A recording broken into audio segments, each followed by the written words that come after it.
నమస్తే.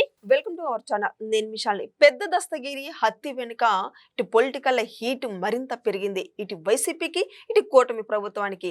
మరి ఈ హత్య వెనుక జగన్మోహన్ రెడ్డి హస్తం ఉందని కూటమి ప్రభుత్వం ఆరోపిస్తుంది. మరి ఆ హత్య వెనుక ఇంక ఎవరున్నా సరే వదిలిపెట్టేదే లేదని చెప్పి కూటమి ప్రభుత్వం గట్టిగా నిర్ణయం అయితే తీసుకుంది. మరి దీని వెనుక ఇంకా ఎవరెవరున్నారు? ఇలాంటి అంశాలను చర్చించమని స్టూడియోలో ఉన్నారు సీనియర్ జర్నలిస్ట్ డివి శ్రీనివాస్ గారు ఉన్నారు. వారిని అడిగి విషయాలను తెలుసుకునే ప్రయత్నం చేద్దాం. నమస్కారం సార్. నమస్తే. సార్, పెద్ద దస్తగిరి హత్య కేసు వెనుక జగన్మోహన్ రెడ్డి సన్నిధిలోనే జరిగిందానని కూటమి ప్రభుత్వం ఒక పక్క చెప్తుంది. మరో పక్కేమో ఇటు వైసీపీ నేతలేమో కూటమి ప్రభుత్వం మీద వేస్తున్నారు. అసలు మొత్తానికి ఈ జరిగిన హత్య జరిగినప్పుడు జగన్మోహన్ రెడ్డి గారు కడప జిల్లాలోనే ఉన్నారని వస్తుంది క్వశ్చన్ మార్క్. మరి దీని వెనుక కారణాలు ఏంటి? ఏం జరుగుతుంది సార్ అసలు? ఇప్పుడు చంపారు, పరామర్శించారు. ఎవరు పరామర్శించారు? జగన్మోహన్ రెడ్డి. జగన్మోహన్ రెడ్డి పరామర్శించలా. జగన్మోహన్ రెడ్డి మేనమామ లేకపోతే ఆ నిత్యానందరెడ్డి వీళ్ళందరూ వెళ్ళి వైసీపీ వాళ్ళు ఆ డెడ్ బాడీ. ఆ నిత్యానందరెడ్డి అయితే మరీ ఓవర్ యాక్షన్. ఏది అబ్బో ఇక్కడ చంపారు, ఇక్కడ పొడిచారు, అక్కడ పొడిచారు అన్నీ చూపిస్తున్నాడు. అండ్ అందరి కళ్ళకి ఏం కనపడింది? ఆ రోజు వివేక హత్య కేసు, 7 గొడ్డలి దెబ్బలు, ఏ విధంగా వాళ్ళు నటించారు. చంపిన వాళ్లే పరామర్శకి రావడం, వాళ్లే దగ్గరుండి ఆధారాలు ధ్వంసం చేయటం, దీన్ని పోల్చి వివేక హత్య కేసు, పెద్ద దస్తగిరి హత్య కేసు, వాళ్ళ కార్యకర్తే పెద్ద దస్తగిరి. అంటే చంపేది వాళ్లే, పరామర్శించేది వాళ్లే అని ముఖ్యమంత్రి చంద్రబాబు కూడా నిన్న మాట్లాడారు. కిల్లర్ పార్టీ అన్నారు దీన్ని. ఇప్పుడు ఒక పొలిటికల్ పార్టీ గతంలో ఏంటంటే కరప్ట్ పార్టీ అనేవాళ్ళు, అంటే అవినీతి కుంభకోణాలు ఎక్కువ చేస్తుంటే. క్రిమినల్స్ పార్టీ అన్నారు దీన్ని నిన్నటిదాకా. వైఎస్ఆర్సీపీసీ అంటే క్రిమినల్స్ అన్నట్టుగా. ఇప్పుడు అసలు మరి కిల్లర్ పార్టీ అన్న చెడ్డ పేరు కాదు, ఉన్న పేరే తెచ్చుకున్నారంటే. అంటే ఇప్పుడు ఇది ల్యాండ్ మాఫియా అమ్మా. ఈ మర్డరు ల్యాండ్ మాఫియా ద్వారా జరిగిన మర్డరు. ఇది గంజాయి అని ముసుగేశారు. గంజాయి మాఫియా వాళ్ళు గంజాయి మత్తులో చంపారు అన్నట్టుగా. ఇప్పుడు ఇక్కడ 12 కోట్ల విలువైన భూమి, ప్రభుత్వ భూమి. ఎక్కడ? Mamillapalli Kiran education society. ఎవరిదది? నిత్యానందరెడ్డి. ఒక స్కూలు, ఆ స్కూల్ పక్కనే 5 ఎకరాల ప్రభుత్వ భూమి, దాన్ని వీళ్ళ పేరిట రిజిస్ట్రేషన్ చేయించుకోవటం. ఇప్పుడు ఈ హత్య కేసులో నిత్యానందరెడ్డి కోసం లుక్అవుట్, పారిపోయాడు. గమ్మత్తేంటో తెలుసా? నిత్యానందరెడ్డి భార్య రిజిస్ట్రార్ ఆఫీస్కి వెళ్ళిందంట, బండి దీప్తి. చనిపోయిన దస్తగిరి గురించి ఆలోచించటం కానీ, పారిపోయిన భర్త గురించి ఆలోచించటం కానీ ఏమి లేదు. ఆమె రిజిస్ట్రార్ ఆఫీస్కి వెళ్ళి, నిన్న మేము డబ్బులు కట్టాం, ఇవాళ రిజిస్టర్ చేస్తామన్నారు, చేస్తారా చేయరా అని నిన్న అసలు అక్కడ రిజిస్టర్ ఆఫీసులో ఆమె వీరంగం. వాళ్ళు ఎవరైతే నిన్న స్టాంపులు ఇచ్చారో, ఎవరైతే ఆ రిజిస్ట్రేషను అది రాశారో వాళ్ళు పరారయ్యారు. అంటే 5 ఎకరాల ప్రభుత్వ భూమి, 12 కోట్ల విలువైన భూమి కొట్టేసే యత్నం. అంటే ఇది ల్యాండ్ మాఫియానా కాదా?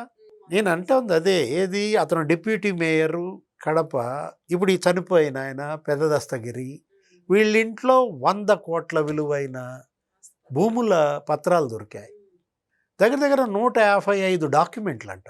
అంటే ఇప్పుడు ఎలా పెద్ద దస్తగిరి ఆ ల్యాండ్ మాఫియా, అక్కడ ఒక చోట డాన్గా, మరి మేయర్ సురేష్ రెడ్డి, లేదా డిప్యూటీ మేయర్ ఈ నిత్యానందరెడ్డి, అంతకుముందు మాజీ మేయర్ జగన్ మేనమామ రవీంద్రనాథరెడ్డి, కమలాపురం మాజీ ఎమ్మెల్యే, ఆయన కూడా వచ్చాడు పరామర్శకి, ఈ కుటుంబాన్ని పరామర్శించింది. అంటే వీళ్ళే చంపారు, వీళ్ళే పరామర్శకు వచ్చినారు అని అంటే చెప్తున్నాను అన్నమాట.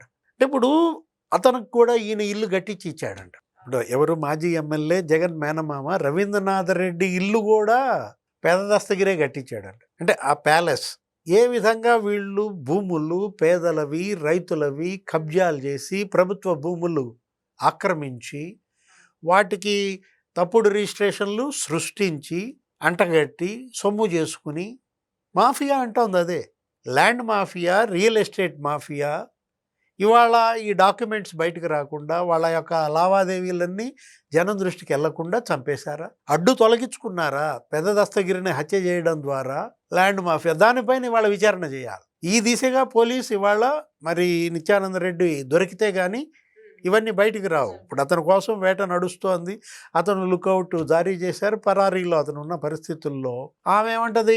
బండి దీప్తి మొన్న కూడా ఏదో ప్రెస్ మీట్ పెట్టి, నేను అడ్వకేటు, నేను మిలిటరీ నుంచి వచ్చిన కుటుంబం మాది అని ఆమె కూడా మాట్లాడుతూ ఇంక మామూలుగా ఆమె ఏది చట్టం గురించి వాటి గురించి మాట్లాడుతూ ఇక్కడ ఒకటి మీరెంత తెలివిగలాళ్ళైనా ఎక్కడో ఓ చోట క్రిమినల్ అనేవాడు తప్పు చేయకుండా ఉండడు, దొరికిపోతారు. ఆ చేసిన తప్పే వీళ్ళని పట్టిస్తుందన్నమాట.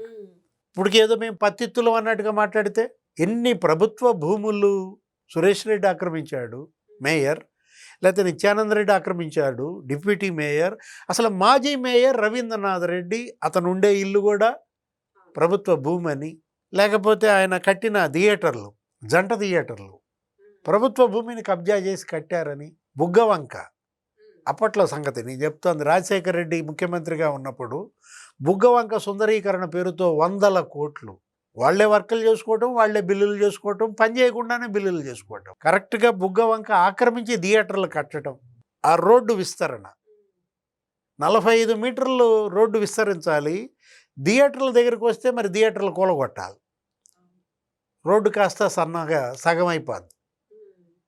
ఎన్ని మీటర్లు? 25 మీటర్లు ఎక్కడ, మళ్ళీ థియేటర్లు పోకూడదు కదా. అంటే వీళ్ళేంటి అసలు అటు అటవీ భూములు కబ్జా చేశారు, ప్రభుత్వ భూములు కబ్జా చేశారు, దేవాదాయ భూములు కబ్జా చేశారు, పోరంబోకు, కొండపోరంబోకు, రెవెన్యూ పోరంబోకు, ఏది వదల్లా, చెరువులు, కుంటలు. ఇప్పుడు అక్కడ ల్యాండ్ మాఫియా చిత్తూరు జిల్లా, అవును, ఏది ఆయన ఎవరు, Peddireddy Ramachandrareddy don, land mafia డాన్గా ఆయన 4 నియోజకవర్గాల్లో పుంగనూరు, తంబళ్ళపల్లి, మదనపల్లి, పీలేరు 15 మండలాల్లో 20,000 ఎకరాలు కబ్జా అంట. అసలు ఒక ఊరు మింగేశారంట. అంటే ఊర్లో ఉన్న 1000 ఎకరాలు వాళ్ళ పేరు మీద రాసి చేసుకున్నారు. వాళ్ళ బంధువులు, వాళ్ళ యొక్క బినామీల పేరు మీద, స్నేహితుల పేరు మీద, ఏదో రాగాలపల్లి అని జమీందారీ భూములు ఏవో ఉంటే అదంతా రికార్డులు ఎక్కడ మళ్ళీ ఈ ప్రభుత్వం బయట పెట్టుద్దో, భూములు వెనక తీసుకుంటుందో అని తగలబెట్టారు. మదనపల్లి ఫైల్స్, ఆర్డీఓ సస్పెండ్ అయ్యాడు, 2 ఆర్డీఓలు సస్పెండ్ అయ్యారు. అక్కడ ఉన్న జూనియర్ అసిస్టెంట్ గౌతమ్ సస్పెండ్ అయ్యాడు, మురళి సస్పెండ్ అయ్యాడు, సిసోడియా ఆయన వచ్చి కూర్చున్నాడు అక్కడ. సిసోడియా అక్కడికి వచ్చి కూర్చుంటే 2 రోజులు ఉన్నాడు, 3,000 అప్లికేషన్లు వచ్చినాయి. భూ కబ్జాలు చేశారంటూ ఎంతమంది, 3,000 మంది బాధితులు ఆయనకి 2 రోజుల్లో వినతి పత్రాలు ఇచ్చారంటే ఎన్ని భూములు కబ్జా చేశారనే దానికి ఉదాహరణ ల్యాండ్ మాఫియా. జగన్మోహన్ రెడ్డి హయాంలో సజ్జల రామకృష్ణారెడ్డి, ఇప్పుడు ఇదే కడప, ఇప్పుడు ఇదే సీకే దిన్నె మండలమే ఇది కూడా. ఇప్పుడు ఈ పెద్ద దస్తగిరి, లేకపోతే నిత్యానంద రెడ్డి, లేకపోతే ఈ బ్యాచ్ ఇప్పుడు ఈ మర్డర్ జరిగిన ఆ సీకే దిన్నె మండలంలో సజ్జల ఎస్టేట్ కడప జిల్లాలో అటవీ భూముల కబ్జా 105 ఎకరాలు ఏమో కబ్జా చేశాడన్నారు, ఒక 62 ఎకరాలు నిగ్గు తేల్చారన్నారు. సర్వే చేయడానికి వస్తే వాళ్ళని రానీలా. అక్కడ కూడా అదే పెద్దిరెడ్డి రామచంద్రారెడ్డి అక్కడ మఠం భూములు, బుగ్గమఠం భూములు, హతీరాంజీ మఠం భూములు కబ్జాలు. నాకు తెలియకుండా మా తమ్ముడు కొన్నాడన్నాడు పెద్దిరెడ్డి, ద్వారకానాథ్ రెడ్డి అంట, అన్నకి చెప్పకుండా 14 ఎకరాలు కొన్నాడంట. 4 ఎకరాలు ఆయనే కబ్జా చేశాడు బుగ్గమఠం భూములు. దాంట్లో ఇల్లు కట్టుకున్నాడు, గుడి కట్టాడు, గోశాల అంటాడు, వైఎస్ఆర్ కాంగ్రెస్ పార్టీ కార్యాలయం అంటాడు, దాని పక్కన ఒక 4 ఎకరాలు ఆక్రమించారు. అంటే మఠం భూములు, బుగ్గమఠం భూములు 125 ఎకరాలు ఉండాలి, చివరికి 14 ఎకరాలు ఉన్నాయి. హతీరాంజీ మఠం తిరుపతిలో, అటు ఆంధ్రప్రదేశ్లో ఒక 1,600 ఎకరాలంట, మహారాష్ట్రలో ఒక 200 ఎకరాలంట, తమిళనాడులో ఒక 128 ఎకరాలంట. అసలు ఆ మఠం భూములు, హతీరాంజీ మఠం భూముల యొక్క ఆస్తి 10,000 కోట్ల పైన, మొత్తం అన్నీ కబ్జాలే. 200 షాపులు ఉంటాయి. ఎక్కడ 10,000 కోట్ల ఆస్తి, వచ్చే వార్షిక ఆదాయం ఎంతో తెలుసా? 5 కోట్లంట. ఫిక్స్డ్ డిపాజిట్లు ఎంతో తెలుసా? 15 కోట్లంట. అంటే ఎన్ని వేల కోట్ల ఆస్తులు వీళ్ళు కబ్జా చేశారు అంటే చెప్తున్నాను అన్నమాట. అంటే ల్యాండ్ మాఫియా జగన్ సీఎంగా ఎంత పేటరేగిపోయింది, ఏ విధంగా కబ్జాలు చేశారు. ఇప్పుడు ఈ ప్రభుత్వం వచ్చినాక, చంద్రబాబు ప్రభుత్వం వచ్చిన వినతి పత్రాల్లో 10 లక్షల వినతి పత్రాలు వచ్చాయి, 80% అదే. 8 లక్షల వినతి పత్రాలు భూముల గురించే, కబ్జాల గురించే. మీరు లిక్కర్ మాఫియా భరతం పట్టారు చంద్రబాబు, ఏది ఒక 52 మంది నిందితులుగా గుర్తించారు, ఓ 18 మందిని అరెస్ట్ చేశారు. ఇప్పుడు నిన్న కూడా విజయసాయి రెడ్డి ఇంటి మీద కూడా ఈడీ తనిఖీలు, సోదాలు దగ్గర 12 చోట్ల, అటు చెవిరెడ్డి భాస్కర్ రెడ్డి, ధనుంజయ రెడ్డి. విజయసాయి ప్రసాద్ రెడ్డి నాకు ఎటువంటి సంబంధం లేదంటున్నారు సార్ లిక్కర్ స్కామ్ సంబంధించి. అటన్నిటి మీద సోదాలు చేశారు. లిక్కర్ మాఫియా భరతం పట్టారు. మరి ల్యాండ్ మాఫియా సంగతి ఏంటి? ఇప్పుడు దాని మీద సిట్ వేశారు. ఆ సిట్ ఒక కొలిక్కి తెచ్చింది, అంతు తేల్చింది, భరతం పట్టింది. మరి దీని మీద సిట్ ఎప్పుడు వేస్తారు? నేను అడుగుతోంది అది ఈ ప్రభుత్వాన్ని. జగన్ 5 ఏళ్లలో జరిగిన ల్యాండ్ మాఫియా ఒక స్పెషల్ ఇన్వెస్టిగేషన్ టీం వేయాలి. వాళ్ళ బాధితులకు అండగా ఉండాలి. కబ్జాకు గురైన భూములన్నీ మళ్ళీ వెనక్కి తీసుకోవాలి. ఆ బాధితుల భూములు బాధితులకు ఇవ్వాలి. దోషుల్ని కఠినంగా శిక్షించాలి. Thank you sir. నమస్తే.